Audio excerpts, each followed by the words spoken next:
anyway, I'm here with Segue Fischlin, and she is the founder of Frankentrikes. And I wanted to ask you about your first trike. Okay. So I'm actually, not everyone is going to be able to see this on the radio, but I'm actually holding up an image of my first tricycle. It's actually parked right outside the studio, but you can't really see it on the radio. And it's a red box in the front. If you're in Oakland, sometime you might see me zooming around. And then it's got a two-tiered bimini top on it, which is this white canopy that looks very much like the style that you see on a motorboat.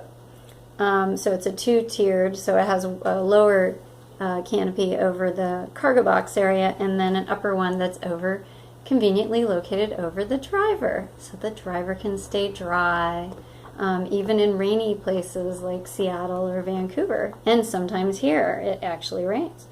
So yeah, and I think we've talked a lot about that. Do you have a pet name for that trike? No, actually my very first rickshaw, the one I brought to Burning Man, that one, it got named after one of my passengers the first year, and so it was called Romina. Okay. But no, actually my red one has never gotten a name. Maybe someday it will. Okay. Now, how about your second vehicle that you made? So the second one I made, I don't have a, well, I might have a photo. Okay. Just a sec. Yes. Each one takes on a different character. There we go. Okay, here we go. So the second one I made was a custom order, so it was kind of what the customer wanted, and it had a black frame and kind of a brown natural wood panel look to it. And I used high quality marine grade plywood for that one. And it was much smaller and more compact because my client said, I want it to be 3 feet wide. And I said, no, it should be 4 feet wide. He's like, no, I want it 3 feet wide. Okay. So I made it 3 feet wide. And he loves it. I think now, ever since he moved out of the place that had the 3 foot wide door and has now moved into a giant warehouse with his business, he probably wishes that he had gotten the 4 foot wide version because they use it every day for their business. They absolutely love it, and also for personal use. And some of these photos show him carrying children in his neighborhood around in it because kids love these things. It's like being at Disneyland. So yeah, so that was the first one that I built for someone else. Okay. And how about your next vehicle? So the next one I made, I got to do more the way I wanted it, but it was another guy with a business, and he was going to be transporting vegetables and fruits from farm directly to market using no fossil fuels whatsoever, using sailboats with no engines, just sail power, which was like, oh my God, that's amazing. And then using my vehicle for sort of the last leg of the journey. And so that's a bigger version of the one that I make, and had bigger motors. It was a wonderful machine, very powerful, and you can see it here in this picture. That one was blue and teal. Yeah. Okay, and are there more that you've made? The third one I made, yeah, actually, the third one I made custom. I don't have a photo with me, but it's there's photos on my website, on my archival site, and that the third one was a rickshaw actually with much nicer looking than my original hack for Burning Man, beautifully powder coated in a mint green, and that one was going to is in the owner in control of an older couple who just wanted something to tool around their retirement community with, and they love it. And usually the wife sits in the front while the husband sort of drives around, but also both of them will drive it on their errands and such, rather than having to walk the long distances. And it's a pretty large retirement community. Some of the distances are up to a mile. And they also had in mind to take it on the golf course, but I'm not sure if the golf course allowed it, even though you won't damage the grass with this thing. It's much lighter than golf carts. And so I don't know what happened with that, but that they seem very happy with it. So Okay, so if somebody comes to you with an idea for some three-wheeled vehicle, you could weld it together for them? So I still get requests, but what I found building three of them is that it wasn't financially sustainable. The last one I sold for $12,000 and was still losing money. Now that's because when you do one at a time, it's very time consuming to do that way. If you can make even 5 at a time or 10 at a time, then you can start charging a reasonable amount and still making enough to continue, and then everybody's happier. So the Kickstarter is all about raising the money to finish research and development, to develop a final production model that we're happy with, that we feel is going to have the longevity that people expect in the frame design, that's going to have the comfort that we can include as far as any little amount of suspension, and that is a tested design and isn't just one at a time here and there, but instead we're taking the best of everything we've learned and turning it into an optimal first model. And so the fundraising is all about finalizing a production model so that we can go into small batch production, and then over time scale it from there. Okay. And so eventually you're going to have like a somewhat mass-produced unit available? Yeah, so I loved making the custom vehicles, but it didn't really allow me to explore all of what I wanted to try in terms of ideas to create the best vehicle out there for people. And interestingly enough, this hasn't really been done before, because traditionally tricycles only went maybe 5-7 miles an hour because they were just pedal power. But when you're going 25 miles an hour, it's a totally different ballgame. And so you need to design and test for high speeds, for all terrain, for hilly situations where they might be going up or down a steep hill. And so it has to have stability in all directions that usually they don't really have to have. So yeah, so it's been a big project. I've had a lot of success. People have been very happy with them, but unfortunately I cannot build you one right now. If you want to have one, then you would be encouraged to support the campaign when we launch in a couple of months, because that's going to be the easiest and cheapest way for you to get one in your hands in the next few years. Okay, and if people want to contact Frankentrikes, what's the best way to do that? www.frankentrikes.com. That's Franken, like Frankenstein, TRIKES, like trikes, or short for tricycle.com. And right now on that site you can see a giant box that has an image in it. It looks kind of like it could be a movie. If you click on that, it actually already goes to the amazing video that Shoots, Cuts, Flicks made,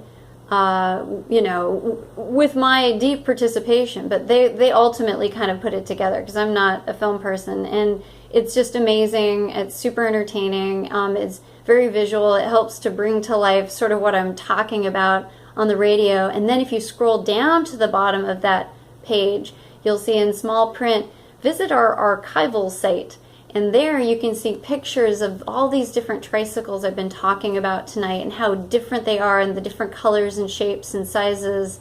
The only one that isn't included is I also built a full suspension prototype that just sits in storage right now.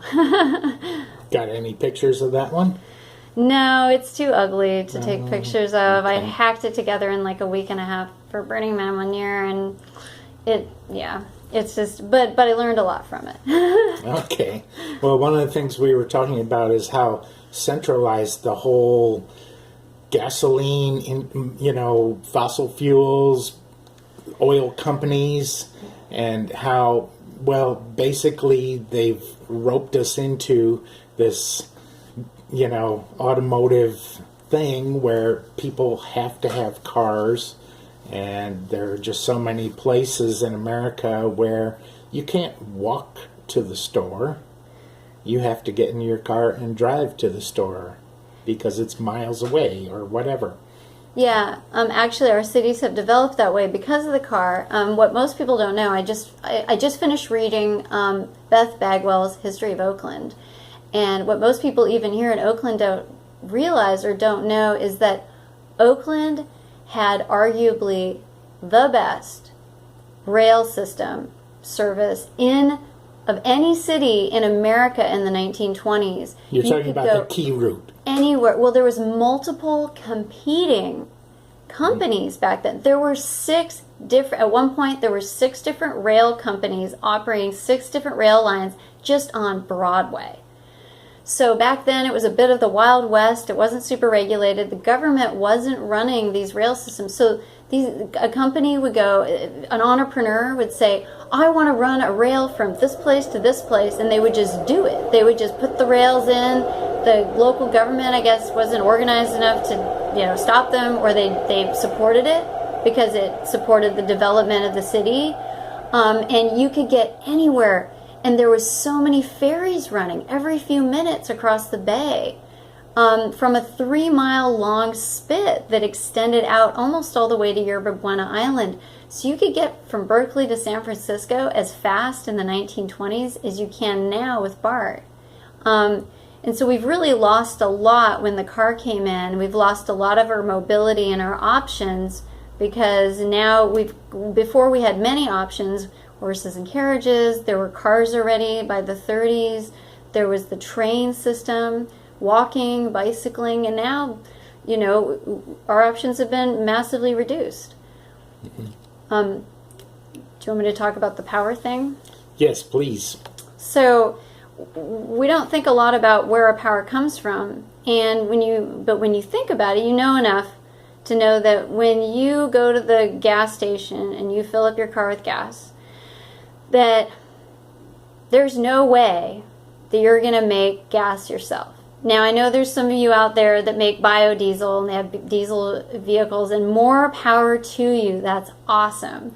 And there's a handful of people that have that know-how, and I think it's a great movement, and I fully support it.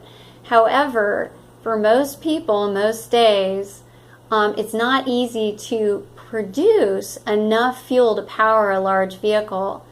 Now, when you think about electricity and human power, and that with fossil fuels, like, you're not going to run around and dig deep holes and pump out your own oil. But what if you just needed to produce enough food to power your body to pedal yourself around town? Or what if you could go to the local farmer's market and get some food and power yourself around town?